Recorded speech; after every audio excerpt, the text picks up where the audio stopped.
యూనివర్సిటీలోని arts కళాశాల వద్ద తెలంగాణ రాష్ట్ర తొలి మాజీ ముఖ్యమంత్రి కల్వకుంట్ల చంద్రశేఖరరావు పుట్టినరోజు వేడుకలను బీఆర్ఎస్పీ ఆధ్వర్యంలో ఘనంగా నిర్వహించారు. నాగారం ప్రశాంత్ ఆధ్వర్యంలో ఆర్ట్స్ కళాశాల ఆవరణలో పోటీ పరీక్షలకు సిద్ధమవుతున్న విద్యార్థులకు మెటీరియల్ పంపిణీ చేసిన అనంతరం రక్తదాన శిబిరాన్ని ఏర్పాటు చేశారు. రక్తదాన శిబిరానికి తుంగతుర్తి మాజీ ఎమ్మెల్యే గాదరి కిషోర్ ముఖ్య అతిథిగా హాజరై ప్రారంభించారు. నాగారం ప్రశాంత్ మాట్లాడుతూ తెలంగాణ రాష్ట్ర సాధన కోసం కేసీఆర్ అనేక త్యాగాలు చేసి ఎన్నో నిద్రలేని రాత్రులు గడిపి తన జీవితాన్ని పూర్తిగా తెలంగాణ ప్రజలకు అంకితం చేసిన మహానాయకుడని కొనియాడారు. రాష్ట్రం ఏర్పడిన తర్వాత రైతు, పేద, విద్యార్థి, యువతల సంక్షేమానికి అనేక చారిత్రక నిర్ణయాలు తీసుకొని తెలంగాణను అభివృద్ధి పదంలో నడిపించిన నాయకుడు కేసీఆర్ అన్నారు. కేసీఆర్ నిండు నూరేళ్ల ఆయుర ఆరోగ్యాలతో ఉండాలని ఆ భగవంతుని ప్రార్థిస్తున్నామని అన్నారు. కార్యక్రమంలో బీఆర్ఎస్పీ నాయకులు, ఉస్మానియా యూనివర్సిటీ విద్యార్థులు, వాలంటీర్లు పెద్ద ఎత్తున పాల్గొన్నారు.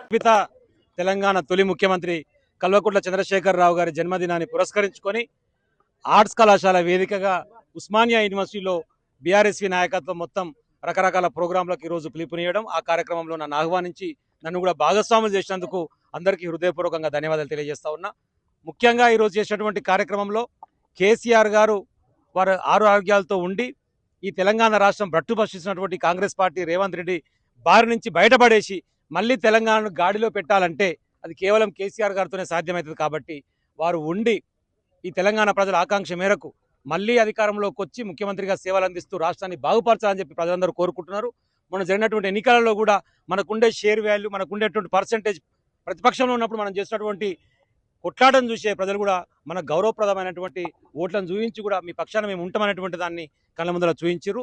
ఇప్పటికైనా సరే మేము అడుగుతున్నది ఒకటే, కాంగ్రెస్ ప్రభుత్వం నువ్వు చేయదలుచుకుందో చెప్పండి. సంక్షేమ కార్యక్రమమా, అభివృద్ధి కార్యక్రమమా, లేకపోతే యూనివర్సిటీ విద్యార్థులకు సంబంధించిందా, నిరుద్యోగులకు సంబంధించిందా, మహిళలకు సంబంధించిందా, ఏ ఒక్క కార్యక్రమం కూడా 6 గ్యారెంటీల అమలులో వెనుకబాటు గురైపోయి 420 హామీల అబద్ధపు హామీలతో ఇంకా ప్రజలను మోసం చేస్తామంటే ప్రజలు తగిన గుణపాఠం వచ్చే ఏ ఎన్నికైనా ఆ ఎన్నికల్లో చెప్తారనేది తెలియజేస్తూ ఈరోజు కేసీఆర్ గారి జన్మదినాన్ని పురస్కరించుకొని ప్రశాంత్ గారి ఆధ్వర్యంలో రక్తదాన శిబిరం కావచ్చు, అదేవిధంగా బోయినపల్లి నాగరాజు గారు పుస్తకాల పంపిణీ చేసిరు, జంగయ్య గారు, అవినాష్ గారు వారు బాగుండాలని చెప్పేసి చెట్టు నాటి వారికి హృదయపూర్వకమైనటువంటి జన్మదిన శుభాకాంక్షలు తెలియజేసిరు. ఉస్మానియా యూనివర్సిటీ విద్యార్థుల పక్షాన కూడా కేసీఆర్ గారికి నేను హృదయపూర్వకమైనటువంటి జన్మదిన శుభాకాంక్షలు తెలియజేస్తా ఉన్నా. తెలంగాణ జాతిపిత మంచిగా ఉండి మళ్ళీ అధికారంలోకి వచ్చి ముఖ్యమంత్రిగా మళ్ళీ ఈ తెలంగాణ రాష్ట్రానికి సేవలు అందించాలని చెప్పేసి హృదయపూర్వకంగా అందరం కోరుకుంటా ఉన్నాం. జై తెలంగాణ.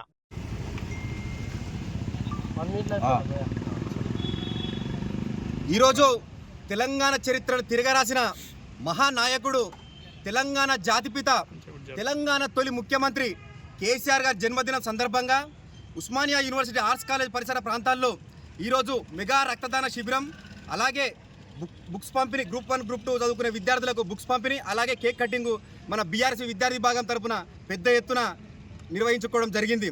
అలాగే ఆనాడు కేసీఆర్ గారు ఎన్నో పోరాటాలు, ఎన్నో ఉద్యమాలు చేసి తెలంగాణ ప్రజల కోసం తన జీవితాన్ని త్యాగం చేసినటువంటి గొప్ప మహాశయుడు కేసీఆర్ గారికి జన్మదినం సందర్భంగా ఉస్మానియా యూనివర్సిటీ విద్యార్థి విభాగం తరఫున, అలాగే బీఆర్ఎస్వి తరఫున పెద్ద ఎత్తున కేసీఆర్ గారికి జన్మదిన శుభాకాంక్షలు తెలియజేస్తూ ఉన్నాం. ఇప్పుడు అలాగే కేసీఆర్ గారు రానున్న రోజుల్లో మరొక్కసారి ముఖ్యమంత్రి కావాలని మేము మనస్ఫూర్తిగా కోరుకుంటా ఉన్నాం. అలాగే ఈరోజు ఇక్కడ ఉస్మానియా యూనివర్సిటీలో ఇది ఉస్మానియా యూనివర్సిటీ కాదు, ఇది ఇందిరాగాంధీ యూనివర్సిటీ, ఇది రాహుల్ గాంధీ యూనివర్సిటీ లాగా మన ముఖ్యమంత్రి రేవంత్ రెడ్డి గారు ఓన్లీ మన విద్యార్థి నాయకులను కానీ ఎవరిని కానీ ఇబ్బందులు పెడతా ఉండు. అలాగే మన కాంగ్రెస్ కార్యకర్తలాగా ఇక్కడ మన ఉస్మానియా యూనివర్సిటీ రిజిస్టర్ కానీ వీసీ కానీ చేస్తూ ఉన్నారు. గొప్ప వ్యక్తి కేసీఆర్ కోసం ఇక్కడ రక్తదాన శిబిరం చేస్తూ ఉంటే కనీసం ఒక టెంట్ కానీ ఇవ్వకుండా ఇబ్బంది చేస్తూ ఉన్నాడు. కాబట్టి మేము హెచ్చరిస్తూ ఉన్నాం వీసీ రిజిస్టర్ గారికి కూడా, అయ్యా మీరు ఇప్పటికైనా మారి మీ పాలన మీద దృష్టి పెట్టాలని హెచ్చరిస్తూ ఉన్నాం.